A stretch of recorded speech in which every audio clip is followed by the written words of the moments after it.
I think my sleep paralysis demon is real. Let's start from the beginning. 2 years ago, I came home from a college orientation after staying the night and had sleep paralysis for the first time in my entire life. I woke up and couldn't even move. I was having sleep paralysis. At this point, it was not scary at all. Just some cubes floating around my room. Unsettling, but not terrifying. After this incident, I'd experienced some sleep paralysis here and there. Sometimes I see shapes, sometimes I see outlines of people and hear voices. However, I've had sleep paralysis every night for the past 3 nights, and it's gotten concerning. I'm not sure what to do, and I've kept logs since the first incident on Sunday. I'll post them here for now. Night 1, Sunday night entry. I'm a little creeped out right now. I go to bed every night with my closet door shut. 10 minutes ago I was having sleep paralysis, and I heard knocking coming from the closet. I immediately shut my eyes, too scared to look. I'm still stuck at this point, and I feel the covers slowly being pulled off my bed. I finally am able to sit up and panic. I quickly turn on the lights and notice 3 things are off. Number 1, my closet door is open. Number 2, the gate is knocked over. And number 3, my blanket is off my bed. What? Maybe it was just a cat?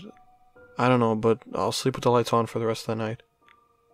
Night number 2, Monday night entry. Okay, what the hell? I have no idea what's going on. Sleep paralysis again. No gate knocked over.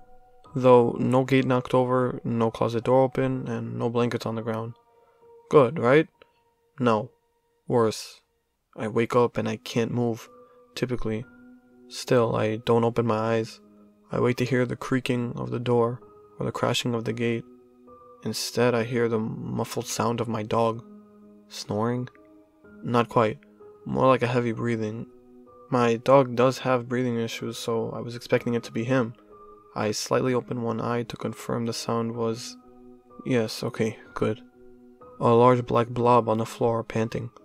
No, slowly, heavy, panting? Didn't quite sound like him. I still couldn't move. I kept one eye slightly open to watch the black mass as I wiggled my fingers to try to wake up. My body went rigid. That is not my dog. It stood tall from the floor, slowly rising. I still couldn't make out any features, but back to the floor it goes. I'm watching it out of the corner of my eye. It crawled up under my bed. Once I sat up, I wrote this out on my phone. I'm too scared to get up. Edit. There's a black handprint underneath the bed, burned into my carpet. This has to be a joke. Night 3. Holy crap. Scratch, scratch, scratch. Heavy breathing. What? I'm frozen again, eyes closed.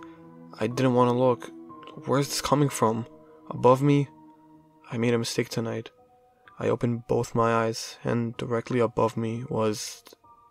I don't know. Something. At first my eyes didn't adjust. It looked like a shadow. No, what was that? It's a face. Something out of a nightmare. A nightmare from when I was little. It rose from the crack of my bed and cocked its head. Then ate my whole family. We moved 3 times now. Why am I still seeing it? It's almost human, but not quite. Its eyes, too, small and too close together. Black, beady-like things. Its skin is pale. So pale. Its lips are thin and red. Teeth yellow and pointed. With a few greasy red strands coming from its scalp. I froze. It cocked its head, just like 10 years ago. But I was still awake this time. It suddenly dropped and disappeared into the crack of my bed. I think I fell asleep around 7 a.m. when the sun came up.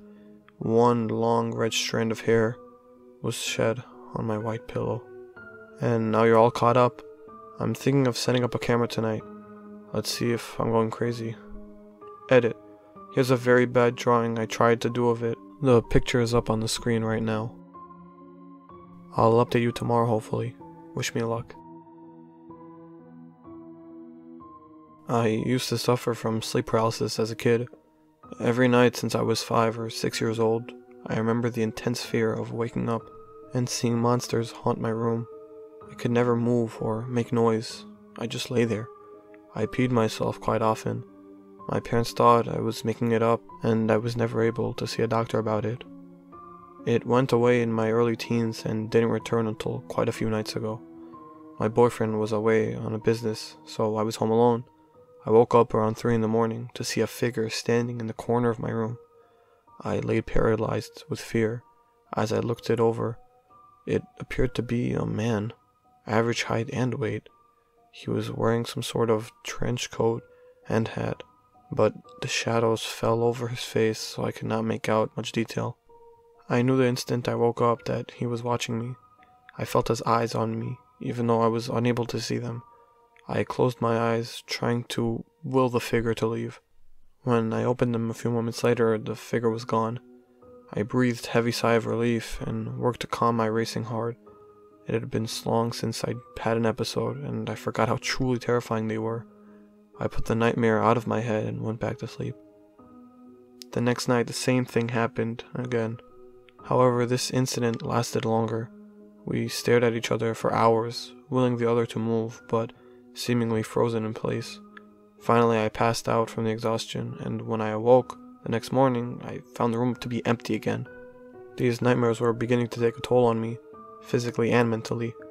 I decided to call my boyfriend, who told me not to worry about it. They were just dreams. He suggested taking some kind of sleep aid to help me stay asleep.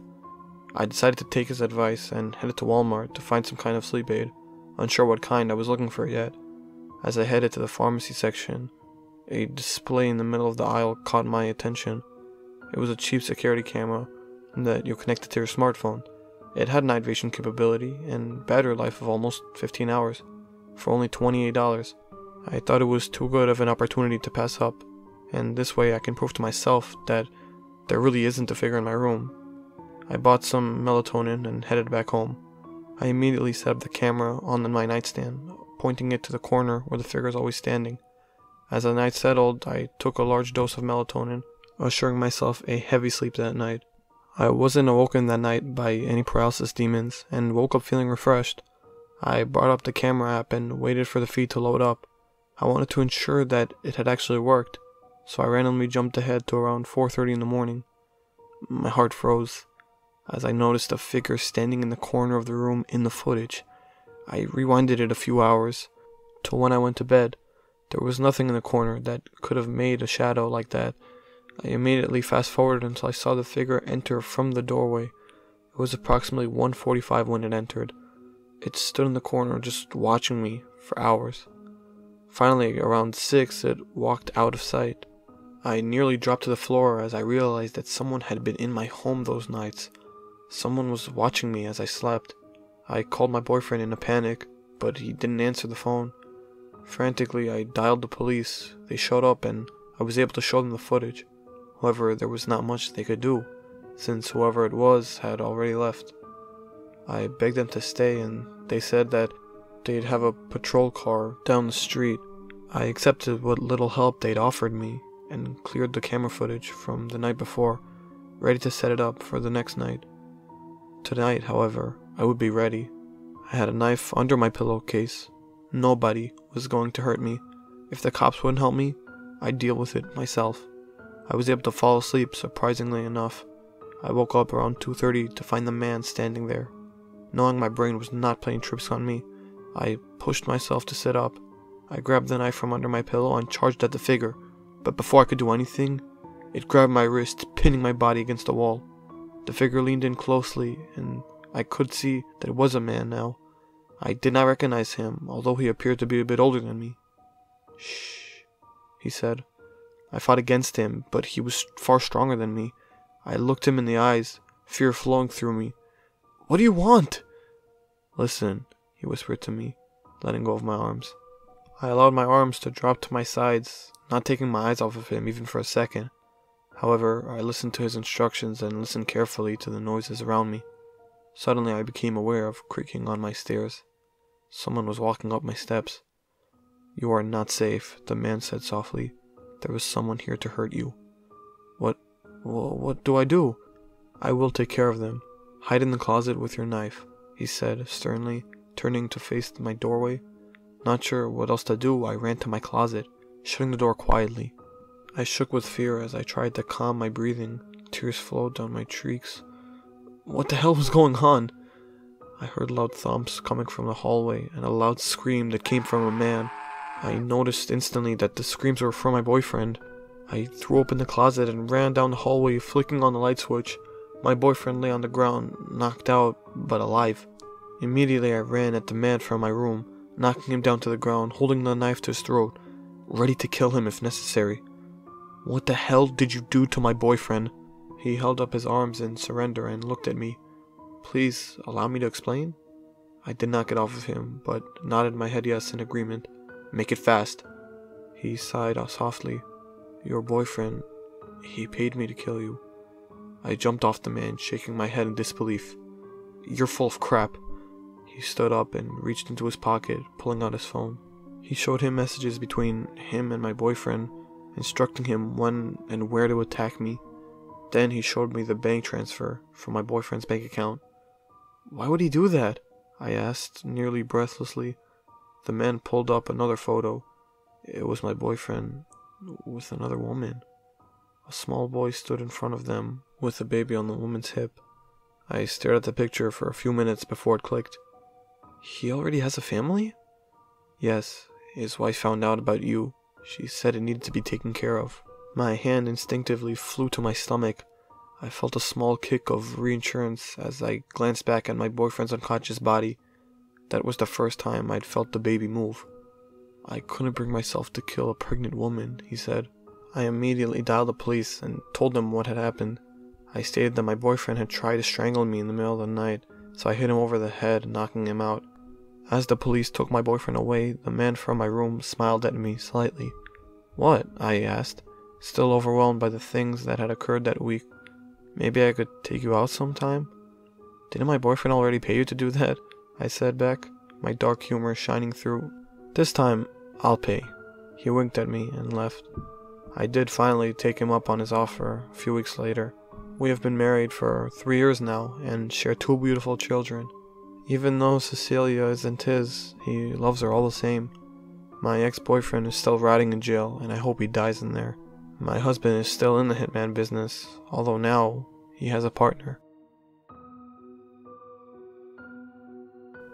I always have random nightmares, and I suffer from constant sleep paralysis. This event occurs when the brain wakes up before the body does. Because of this, you hallucinate. You feel extremely stressed because you feel as if you are paralyzed from the head down. You cannot move at all, even if you tried. When you do try, it feels like you're moving, but you really aren't. So whatever you're witnessing, you have to endure and you can't fight or run away. Well, I figured out how to break free from this, and I tell you, don't ever do it. For the last several months, I've been studying astral projection and lucid dreaming to see if it's possible that I could do it. I did the instructions that I was told, and after a few weeks, I started to understand it pretty clearly. I started to be able to lucid dream whenever I wanted to. I was able to astral project or have out-of-body experience at any moment while I was about to fall asleep. I felt like I had superpowers, but I was so focused on all this that I hadn't even noticed that I was having sleep paralysis at that time. But on a cold Tuesday night, I finally had my first event of sleep paralysis in 5 weeks. I was not prepared for the following events. So I woke up, stuck to my bed, and I immediately started to panic. It was usual for me though. I was so used to seeing the black shaded creatures run all around my room, pouncing in my view to terrify my soul within. I was still terrified every time though, because each time something different occurred. This time I didn't see anything in my room when I woke up in a cold sweat, unable to move, so I was slightly calmer than usual. I thought to myself, maybe I can try to astral project out of my body to see if I can break free from this torture. I focused on my breathing and actually successfully broke free from my body. I was now able to move around, but I was looking at my own body, still cowering in fear, like as if I never left. Our eyes locked together, but my eyes were gray tinted. My body then began screaming loudly and my back was arching extremely. It seemed my regular body was panicking and I had to watch from my astral form. It was as if I became possessed while I was disconnected. Just as I thought about going back into my body to end this, I saw my sister standing in the corner of my dark room. The twist is, my sister has been dead for 2 years. She drowned at 9 years old. She had the same gray tint in her eyes, and she was staring at me. She was just as pale as the day she passed, but it seemed like she was truly alive. I could touch her shoulder and feel it. When I touched her, she immediately started screaming, just like my body was. I was freaking out in astral form, which usually immediately sends me back to my body, but I couldn't go back. My body wasn't letting me back in.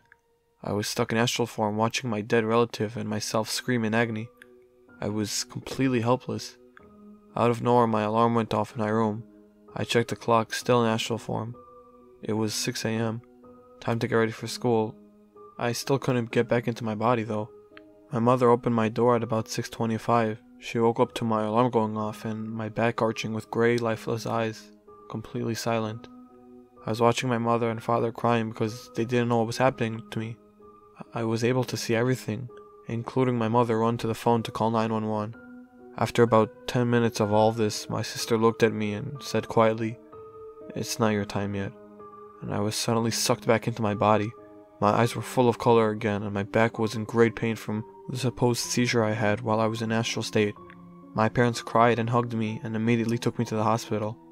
I was given meds for seizures and told to come back if the problem persists. Now, I'm not saying to never attempt to venture into these crazy phenomenons, but don't play around with them. You need to be fully aware of the dangers and things not to do. This is one of those things. Do not combine the two events of astral projection and sleep paralysis together. You may discover things that you do not want to discover.